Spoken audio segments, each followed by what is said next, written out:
కమెంట్స్ని ఎలా హ్యాండిల్ చేయాలి అనేది మీకు తెలియట్లేదా? మనం కామెంట్స్ని 2 విధాలుగా డివైడ్ చేయొచ్చు.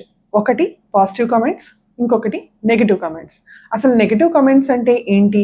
ఎందుకంటే పాజిటివ్ కామెంట్స్ అనేవి మీ అందరికీ నచ్చితే కనుక మీరు డెఫినెట్గా దాన్ని పాజిటివ్ కామెంట్ అనుకుంటారు. బట్ నెగెటివ్ కామెంట్స్లో కూడా 2 రకాలు ఉన్నాయి. సో అవి ఏమిటి? మీరు ఒక మంచి డ్రెస్ వేసుకున్నారు, అది మీకు చాలా బాగా నచ్చి కొనుక్కున్నారు. సో మీరు స్టైలింగ్ చేసుకుని మీరు కొత్తగా మిమ్మల్ని ప్రజెంట్ చేసుకున్నారు. So 90% of the me family మెంబర్స్కి ఆ డ్రెస్ చాలా బాగా నచ్చింది. మీ ఇంట్లో ఒకళ్ళో ఇద్దరు ఈ డ్రెస్ బాగాలేదు, నీకు ఈ కలర్ సూట్ అవ్వలేదు అని చెప్పారు కదా అని చెప్పి మనం వాళ్ళ మీద హేట్రెడ్ పెంచుకుంటామా?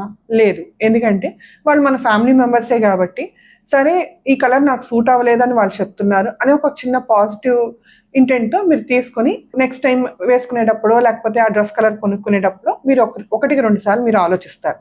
సో సిమిలర్ వేలో కన్స్ట్రక్టివ్ క్రిటిసిజం అంటే ఏంటంటే, నెగిటివ్గా కనిపిస్తూ ఉన్నా కూడా కమెంట్ అది మీ ఇంప్రూవ్మెంట్ కోసం పక్కన వాళ్ళు చెప్తున్నారు అంటే కనుక అది డెఫినెట్గా మీ మంచి కోసం అని మీరు అర్థం చేసుకోవాలి, దాన్ని కన్స్ట్రక్టివ్గా తీసుకోవాలి.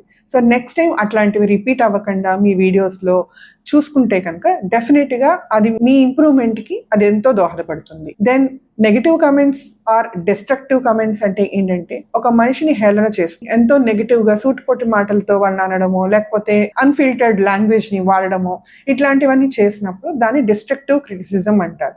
అంటే అది మన మెంటల్ హెల్త్ని కూడా ఎఫెక్ట్ చేసేటట్టుగా ఉంటుంది, మనసుకి చాలా హర్టింగ్గా అనిపిస్తుంది. సో అట్లాంటివన్నీ కూడా డిస్ట్రక్టివ్ కమెంట్స్ కింద మనం సూచించుకోవచ్చు. ఇలాంటివి వచ్చినప్పుడు ఏం చేయాలి అంటారా? Just ignore them.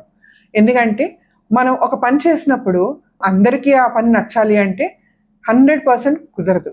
సో 100% మనం ఈ ఎర్త్ మీద ఉన్న వాళ్ళని డెఫినెట్గా సాటిస్ఫై చేయలేము. ఎప్పుడు కూడా మనకి పాజిటివ్ ఫీడ్బ్యాక్, నెగిటివ్ ఫీడ్బ్యాక్ అనేవి వస్తూనే ఉంటాయి. పాజిటివ్ ఫీడ్బ్యాక్లో మీకు కావాల్సినవి తీసుకోండి, నెగిటివ్ ఫీడ్బ్యాక్లో కూడా కన్స్ట్రక్టివ్ ఫీడ్బ్యాక్ ఉంటే కనుక ఖచ్చితంగా తీసుకోండి. ఇవి 2 కాదు, డిస్ట్రక్టివ్ ఫీడ్బ్యాక్గా ఉంది, నన్ను డిస్టర్బ్ చేస్తుంది అనుకుంటారా? అది ఇగ్నోర్ చేసి మీ పయనాన్ని మీరు ముందుకు సాగించండి. Thank you.